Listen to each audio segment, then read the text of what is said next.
Merry Christmas. Merry Christmas.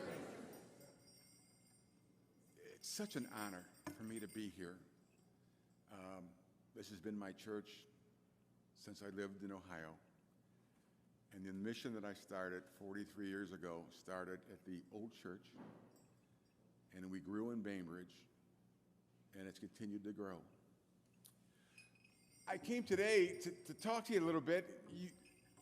This church, this congregation, this family helped us build a chapel at the North Pole. What is the North Pole? It's a place for children who are critically ill, terminally ill, come to see me and all my elves to celebrate Christmas before they die. A lot of kids don't have time. Sometimes people will see me dressed like this and they'll say, Santa, you're too early. I just pray to God that I'm not too late.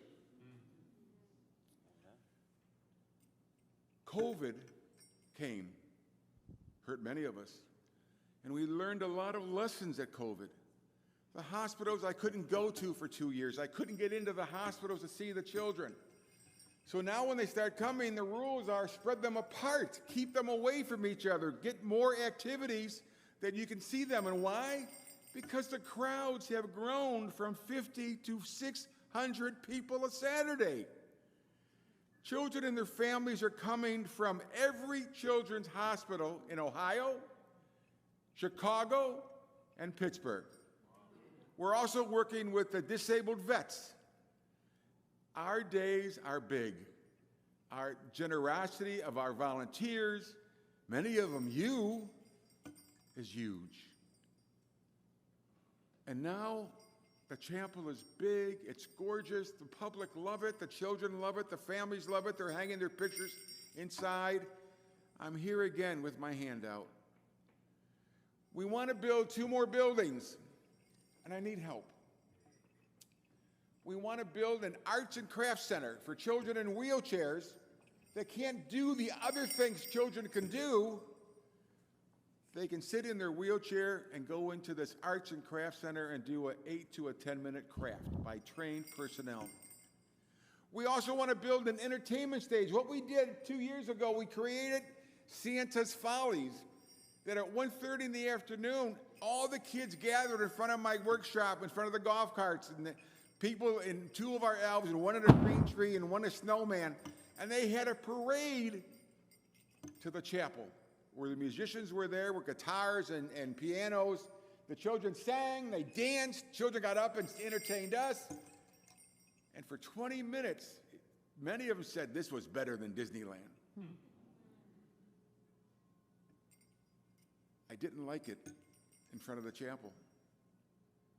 I grew up similar to our beloved Father Max. I was in the seminary for 7.5 years, and I wanted to be what he is. And I didn't make it. I left. I didn't have what he had.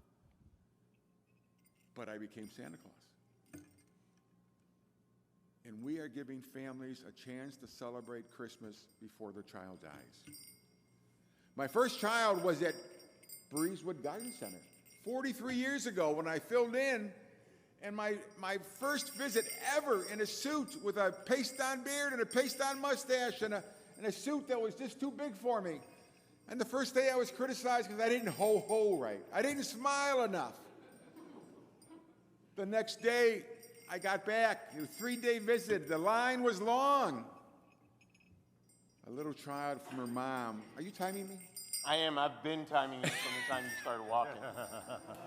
Little child left his mom's hand and ran across the room and jumped in my lap. Mom came within 10 feet of me and stood there. The little guy, I took his stocking cap off, and he was totally bald from the head down past his ear into his throat. His name was Joey. He was 6 years old. I asked him, "What do you want for Christmas?"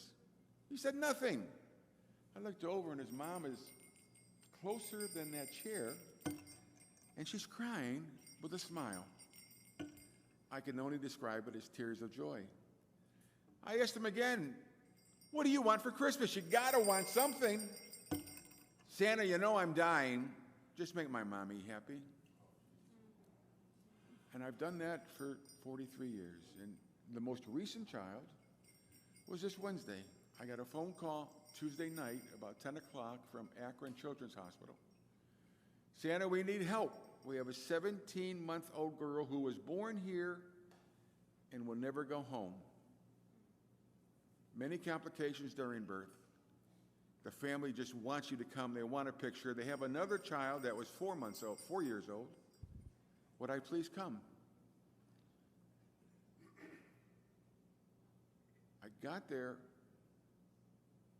12 noon on Wednesday, and they unplugged her 6 p.m.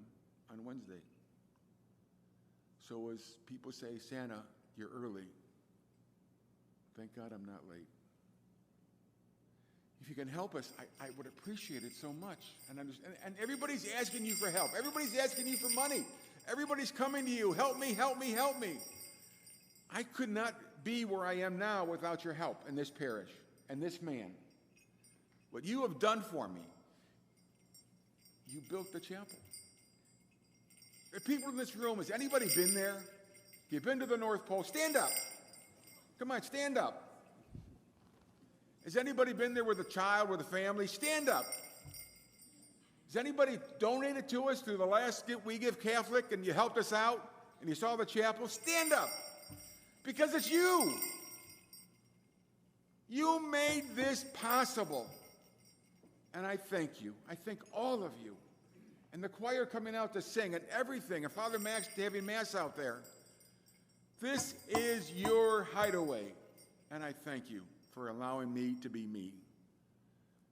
And I'm sure my time is up before I get that big yank off to the side. I am very honored and I'm very grateful. And thank you very much. Thank you for being here. I thank you very much. And to all of you, Christmas is around the corner. After today, I want you to go home, put your trees up, decorate, start making your cookies. Because here's my final warning. 5 Mondays to Christmas. It's close. So Santa, guess what we have today? Cookie Saturday. Do we get extra points? You know, there's never been a cookie I didn't like. Right? God bless. Merry Christmas, everybody. Merry Christmas. Merry Christmas. Thank you, Father. Thank you. Thank you, Father. Thank you so much.